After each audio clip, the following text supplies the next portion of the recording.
On sait qu'il a été enterré dans ce cimetière. Mais la tombe exacte, on ne la connaît pas. Parce que Mobutu, en grandissant, il savait l'histoire.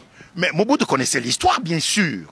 Mobutu connaissait l'histoire. Sa mère ne lui a rien caché, n'est-ce pas? À telle enseigne d'ailleurs que Mobutu, avec sa mère, Ali Salah, commence à demander à sa mère que lui doit voir son père. Parce qu'on lui dit, oh Mobutu, Aïbi Papa Nayete. Tu connais chez nous comment on insulte les enfants dont les origines parentales sont douteuses. Mais on a dit, oh Mobutu Hassan Papa Tebe. Ce n'est pas vrai. Mobutu avait un père et une mère. Alors, Mama Yemo dit, écoutez, ton père est resté à Kinshasa, il n'est pas question que tu rentres aller le voir. Parce que si Mobutu était rentré à Kinshasa voir son père l'aurait pris. Et aurait fui avec lui au Togo, serait rentré avec lui au Togo. Et Mama Yemo avait peur que Mobutu aille voir son père, parce qu'autrement, elle le perdait. Alors, au lieu de l'envoyer à Kinshasa, Mama Yemo décide de l'envoyer à Mbandaka, à la colonie scolaire, pour étudier, pour que les prêtres lui donnent une discipline. Et c'est ainsi que Mobutu va à Mbandaka étudier là-bas, à la colonie scolaire. C'est un garçon très brillant, très intelligent. Mais là aussi, à Mbandaka, on apprend que Mobutu ne connaît pas son père. Et les condisciples de Mobutu commencent à se moquer de lui. Mobutu dit, mais non, moi je connais mon père existe. Ma mère est morte en bas âge, mais mon père existe. Les enfants continuent à se moquer de lui. Et puis un jour, pendant les grandes vacances, il décide de monter à bord d'un bateau de l'Otraco, sans payer, donc en resquillant, en trichant, pour aller voir son père à Kinshasa.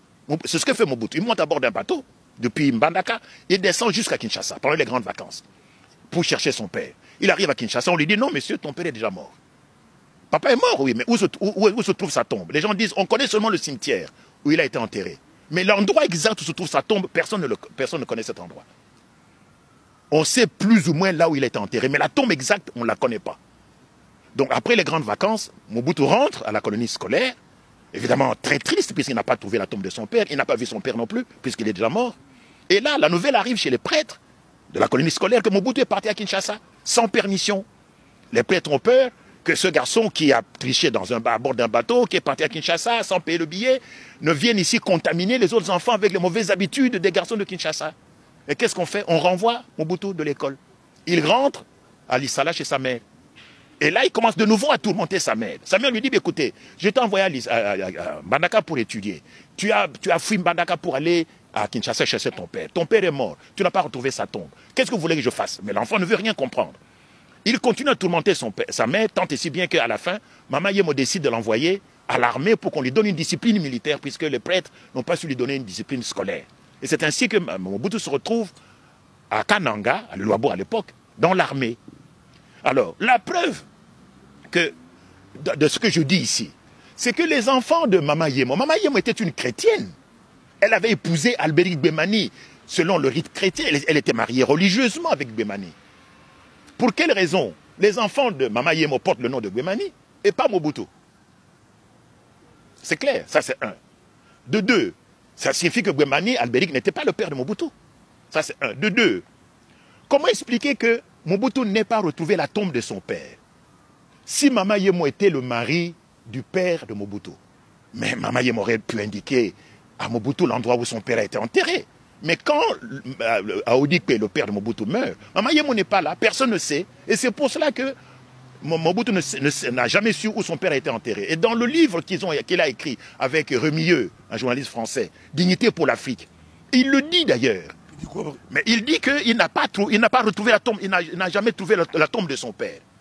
Il dit qu'il n'a pas trouvé la tombe de son père. Et d'ailleurs, l'endroit plus ou moins vague où son père a été enterré, on a pris tous les ossements des tombes qui se trouvaient là-bas, qu'on est allé déposer dans le sous-sol du studio école à la cité de l'OZRT aujourd'hui. Donc, en espérant que les ossements du père de Mobutu se trouvaient parmi ceux-là. Parce que Mobutu n'a jamais su où exactement son père avait été enterré. La tombe de Gbemani, il savait même.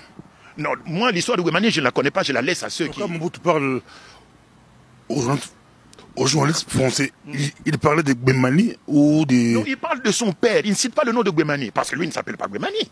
Mobutu ne s'appelle pas Gbemani, pourquoi voulez-vous qu'il parle de Gbemani? Gbemani n'est pas son père. Et donc ce flou-là, moi c'est ce flou-là que je voulais enlever, et je voulais laver aussi par la même occasion les rumeurs tout à fait fantaisistes qui disaient Mobutu Azali Mwana, un enfant adultérin, papa naïete, maman naïete. Mobutu est un enfant qui est né d'un père et d'une mère de nationalité togolaise, adopté par Mama Yemo. Et de ce fait, Mobutu est devenu un Ngbandi à part entière. Et pour moi, c'est un prophète. Pourquoi? part, c'est la première. Voici